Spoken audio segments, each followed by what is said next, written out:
আসসালামু আলাইকুম everyone, welcome back to our new video. কেমন আছেন সব? আলহামদুলিল্লাহ আমরা অনেক ভালো আছি। আজকে আমরা চলে যাচ্ছি কোরবানির ঈদ উপলক্ষে আমাদের বাড়িতে বলতে মাশরাফের দাদা বাড়িতে। তো আমি আর মাশরাফ চলে যাচ্ছি আব্বুর গাড়িতে করে, আর অপূর্ব আসবে বাইকে করে। যেহেতু বৃষ্টি হচ্ছিল তাই সে আজকে যেতে পারবে না, সে পরদিন ভোরবেলায় যাবে। তো আমরা এসে রাতে ঘুমিয়ে পড়েছিলাম, অ্যান্ড দেন পরদিন ভোরবেলায় সে আসে, আর আমার শাশুড়ি পিঠা বানিয়েছিল, সেগুলো খাওয়ার পর আমরা একটু বের হয়ে অপূর্বদের একটা পাশে, মানে ওরা যে বাড়িতে থাকে ওটার পাশে আরেকটা বাড়ি আছে, তো এটাতে গাছপালা লাগানো, এটাই দেখতে গিয়েছিলাম।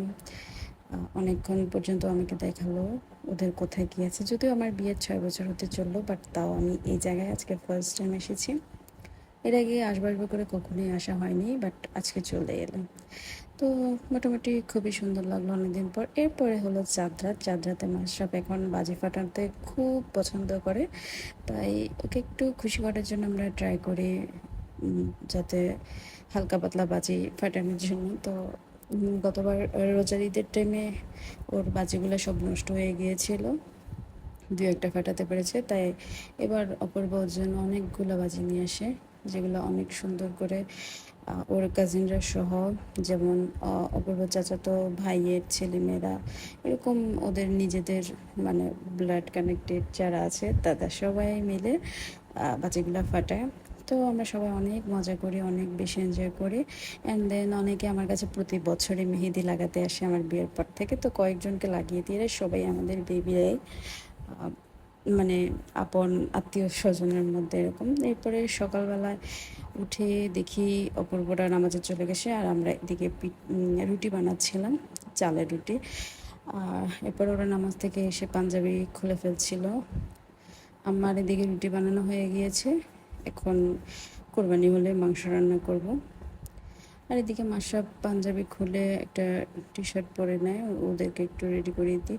এরপরে মাংস চলে আসে, আমি এখানে প্রায় 10 কেজির বেশি মাংস ছিল, তো আমি নিজের হাতেই রান্না করি। লাস্ট 2-3 বছর আমি নিজের হাতেই কোরবানির মাংসটা রান্না করি, সবাই অনেক পছন্দ করে খেতে, আর সবাই বলছিল খুব ভালো হয়েছে। এরপরে রাতে একটু বোরিং ফিল করছিলাম, আসলে আমরা খাওয়া দাওয়া করে ঘুমাতে ঘুমাতে লেট হয়ে গিয়েছিল। অ্যান্ড দেন পরদিন সকালবেলা আমার ছোটো ফুপু শাশুড়ির বাসায় যাই, যেহেতু ফুপা শ্বশুর অসুস্থ ছিল। এরপর ওখান থেকে এসে বিরিয়ানি রান্না করি, অ্যান্ড এই তো আমার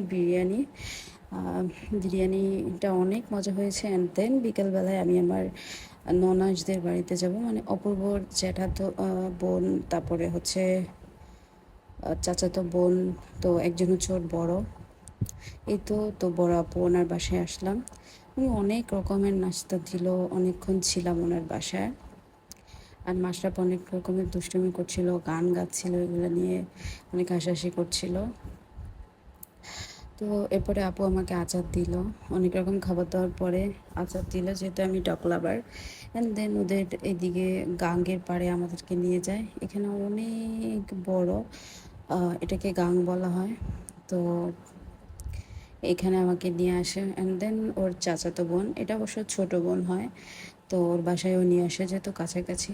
এরপরে ওনার বাসায় আসি, উনি অনেক রকমের নাস্তা দিল, ফ্রুট দিল, শরবত দিল, এরপর আবার আচারও দিল, এরপর চা দিয়েছে, অবশ্য সে ভিডিওটা ক্যাপচার করা হয়নি। সো পুরো ভিডিওটি দেখার জন্য এরকম থ্যাংকস, আল্লাহ হাফেজ।